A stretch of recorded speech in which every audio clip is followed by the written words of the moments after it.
Hello everyone and welcome back to the channel. I hope you're all well. In today's video I'm going to be giving you some of my initial thoughts on some of the newly shown official images by Hasbro on Wave 2 of Transformers Kingdom. Yes, last week I did show you some of the initial leaked images, however in today's video we're going to be discussing 3 new reveals by Hasbro and Takara Tomy for the upcoming Wave 2 Deluxe, Voyager and Leader assortment. Now unfortunately we haven't got a full wave, only 3 figures have been revealed so far. However, I've got to say that the 3 they have revealed so far have got to be the highlights out of Kingdom so far. So without further ado, let's kick things off and take a look at the first Deluxe class reveal. And so to kick things off here, firstly, here we have the Deluxe class Airazor. And much like I mentioned in my previous thoughts and analysis video, Airazor here looks really well done. This is certainly one of the best Airazor figures that we have ever gotten from Hasbro and Takara Tomy. Just by judging here from some of the images, you can see that she's got an incredibly feminine yet fierce looking head sculpt. And this is actually one of the first female Maximals that we are getting for the Kingdom line, so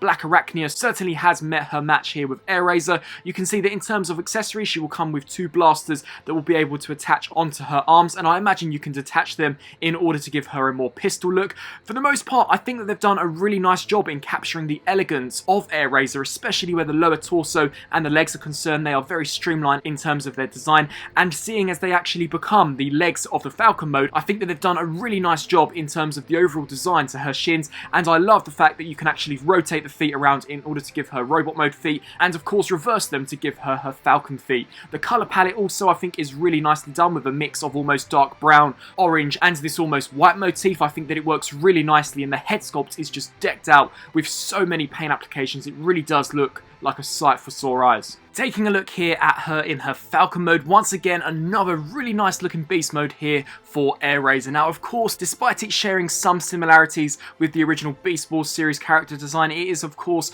a lot more realistic in order to fit in with the Kingdom aesthetic, but I think that it works really nicely, in the detail as well as the texturing to the feathers I think have come out really nicely. We've also got some hinge joints there on the wings as well, so I imagine you'll be able to get her into many different dynamic poses. The head sculpt in my opinion is really well done, and it does also appear as if though she will indeed have some mouth articulation even when in the beast mode for such a tiny piece. That in my opinion is such a nice attention to detail. Of course, judging from this shot here, we cannot really see how all of the robot mode components are actually going to be able to tuck underneath, so it could be an ugly mess. However, just judging from this almost bird's eye perspective that we do get here for Airazor in her Falcon mode, I think that once again it looks really promising, and I love the detailing to her tiny little feet and the overall fade that we've also got on the wings as well with this almost white colour scheme. I really love that attention to detail. So Airazor certainly looks as if though she's going to be a very solid Deluxe class and could potentially be one of the highlights out of Wave 2 Kingdom. But the star of the show and potentially the best Kingdom figure that we are probably going to get has to go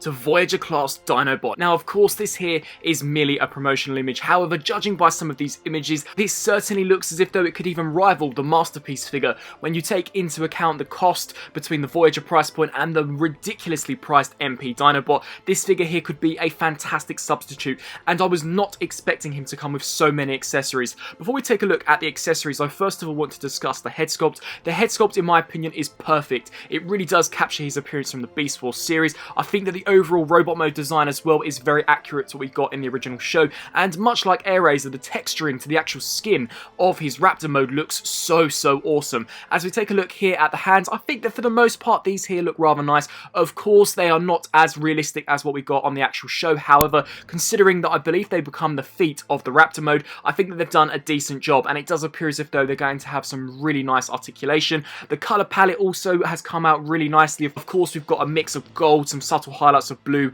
with a predominantly brown colour scheme, and of course taking a look at the accessories, he comes with both the purple sword which can be pegged into the included spinning blade. Now of course there is no confirmation on whether or not it will indeed have the spinning feature, however just by judging from this image I'm pretty certain that Hasbro and Takara Tomy know exactly what the fans want, so I'm sure that the blade here will indeed be able to spin. It's great that you can remove the purple section and actually have it used as its own independent weapon. If I had any tiny nitpicks with this, it would be that I would have loved them to have included the golden disc. Of course, by the looks of things, the golden disc is going to be the big MacGuffin of the Kingdom storyline, and unfortunately we don't get it here with Dinobot where we did on the MP release. However, that's not to say that we won't see it with another upcoming upcoming Kingdom reveal. But just overall, taking a look here at Dinobot, of course we don't get a great back perspective of him, but I think that he's going to be a really clean figure, and judging by how well he cleans up from at least the front, the transformation I think is certainly going to be on the more involved side. Taking a look here at Dinobot in what I believe is his Raptor mode, I'm pretty sure that Dinobot was a Raptor in the show, but at least here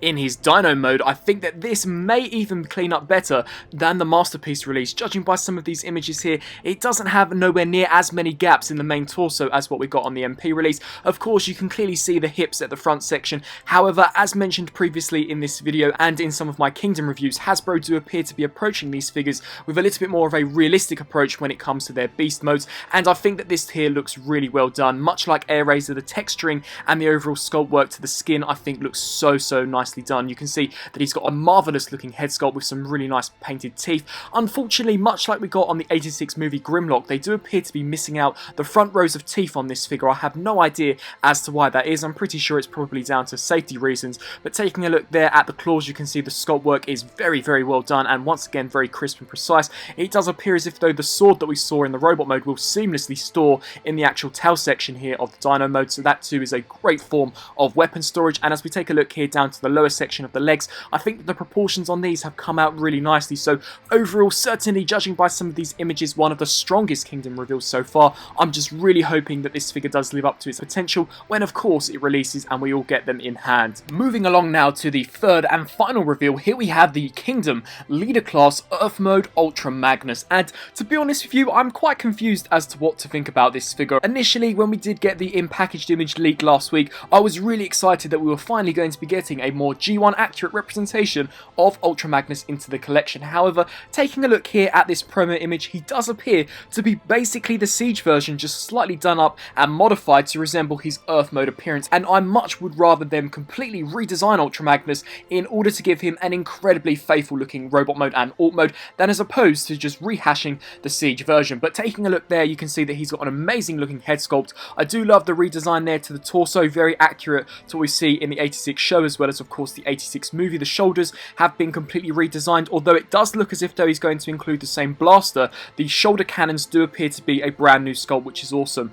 By the looks of things, the forearm gauntlets appear to be the exact same as what we got with the Siege release, as so does the entire thigh region. And as we take a look here at the shins, I'm not 100% sure, but I'm pretty certain that these two are also a direct carryover from the Siege version. And taking a look here at the feet, once again, these do appear to be the exact same mold as the Siege release. So basically what we're getting here is a re-release of the Ultra Magnus from Siege with some slightly modified parts to the upper torso, where the rest of him does appear to be the exact same sculpt, which in my opinion, as mentioned previously, is a major missed opportunity in my eyes, and I would have much rather them released him in the Studio Series 86 line and had spent the budget in giving him an incredibly accurate looking robot mode. However, for those of you who are unhappy with the way that the Siege Ultra Magnus figure looks, I'm pretty sure that you'll be thrilled with this figure, and it doesn't look terrible, of course, as it is heavily based on the Siege figure, which was a very good release. I think that this figure here will be decent. It's just, for me, it looks rather lazy in my personal opinion. Taking a very quick look here at Ultra Magnus without all of the additional armor attachments, you can see that once again this is basically the same figure that we got with the Siege release. However, it is here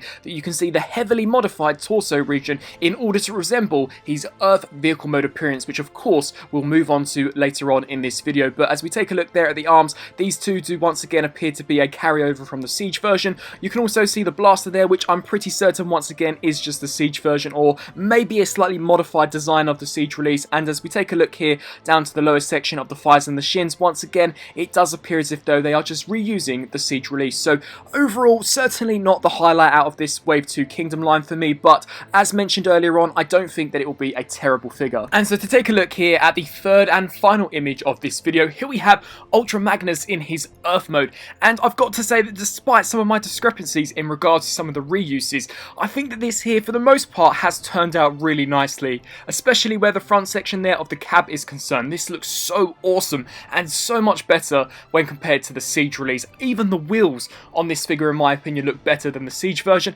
and judging by this image here, the side sections of the actual trailer piece I guess do appear to be brand new sculpts. However, that could just be my memory deceiving me. One thing that I don't particularly like is how you can clearly see the robot mode arms folded at the back section of the cab. Personally for me, I would love them to just completely scrap that whole armor Ultra Magnus up and just basically have him in his traditional Ultra Magnus robot mode and have him transform into the truck with no detachments of armor, just an Ultra Magnus robot mode and a vehicle mode. No pulling the pieces off and creating a slightly smaller robot. For me, that's never appealed to me whatsoever, but of course I'm pretty sure that it will appeal to many of you. So I'd really like to know down in the comment section below as well on whether or not you agree with me in saying that you would rather them just have a single Ultra Magnus figure that can transform into a truck and that didn't need to remove all of the armor in order to become an armorless robot.